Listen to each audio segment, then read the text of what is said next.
Bagaimana Pak tentang perkembangan pasar Kemang, tentang masalah kapasitas LPK dalam pengelolaan sistem manajemen pasar induk pasar Kemang itu sendiri, Pak? Baik, berkenaan dengan kapasitas, jelas kalau secara langsung kami tidak mempunyai kapasitas terhadap pengelolaan suatu pasar yang manapun. Tetapi dalam hal ini kami selaku lembaga perlindungan konsumen itu telah mendapat kuasa dari paguyuban, ya, dari paguyuban buruh bongkar muat di Pasar Induk Kemang Bogor. Dalam hal ini khususnya menangani dugaan penyelewengan dana kesejahteraan buruh di Pasar Induk Kemang. Nah, kemudian menyikapi itu setelah mendapat kuasa, dalam proses menjalankan kuasa tersebut, kami melakukan investigasi di lapangan. Ternyata dalam kerangka investigasi yang tadinya hanya mengarah kepada dugaan penyelewengan dana kesejahteraan buruh, ternyata kami memperoleh banyak sekali temuan-temuan yang juga berkaitan dengan kepentingan para buruh itu sendiri dan juga kepentingan publik di luar itu, termasuk ada friksi-friksi dengan masyarakat sekitar. Nah, jadi jelas di sini kapasitas kami adalah sebagai kuasa hukum, mendampingi, mengadvokasi paguyuban buruh bongkar muat Pasar Induk Kemang Bogor.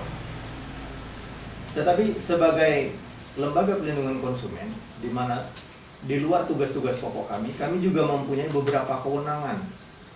Lengkapnya ada 12 kewenangan.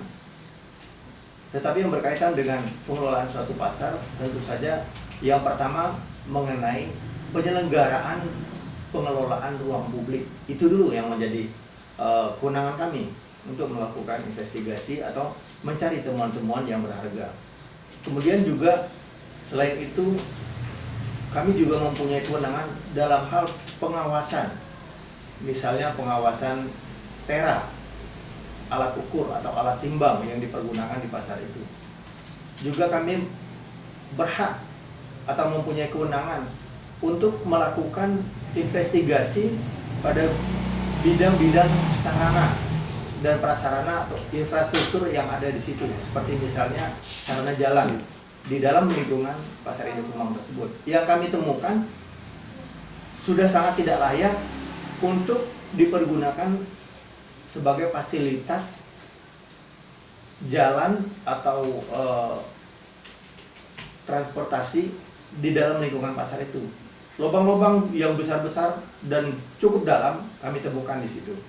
Sekarang memang ada upaya penanganan, tapi sifatnya hanya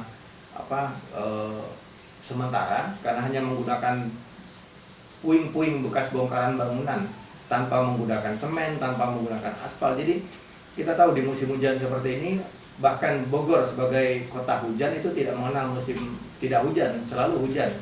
Itu sangat rentan dan sangat riskan. Sudah banyak korban yang berjatuhan di situ.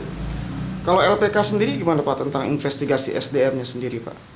Jelas, di sini kami melihat bahwa pihak pengelola pasar, dalam hal ini PT Galpindo Ampuh, itu telah mengabaikan banyak sekali aspek-aspek yang harusnya menjadi ranahnya dalam rangka meningkatkan kualitas SDM dalam konteks untuk meningkatkan juga kualitas pelayanan pasar itu sendiri kepada publik atau pengguna pasar.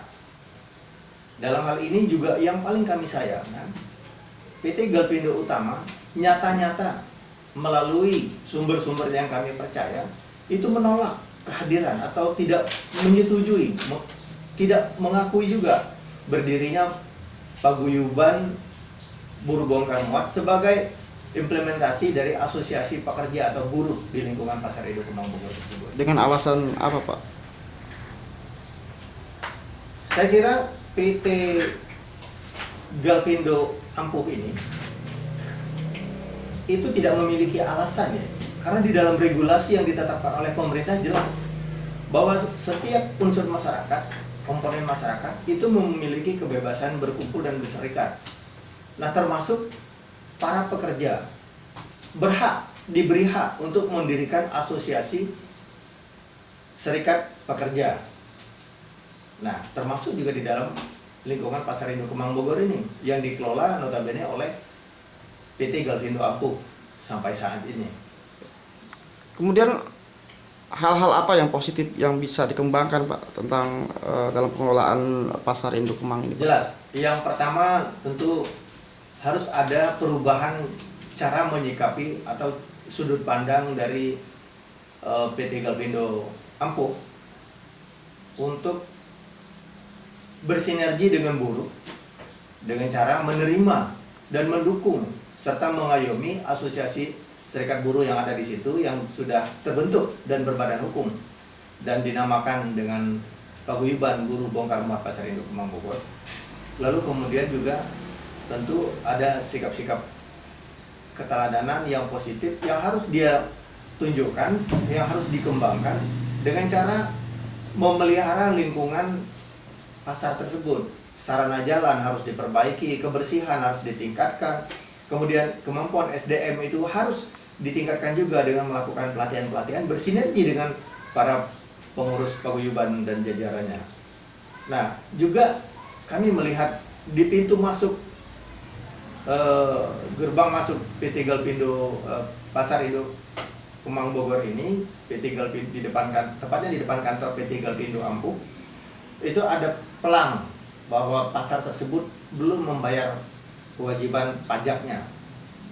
Dan ini tentu saja sangat mengganggu kepada sistem pengelolaan pasar itu sendiri ke depan, dan juga pasti berkaitan dengan persepsi masyarakat dan persepsi pemerintah sebagai pemegang regulator atau sebagai regulator.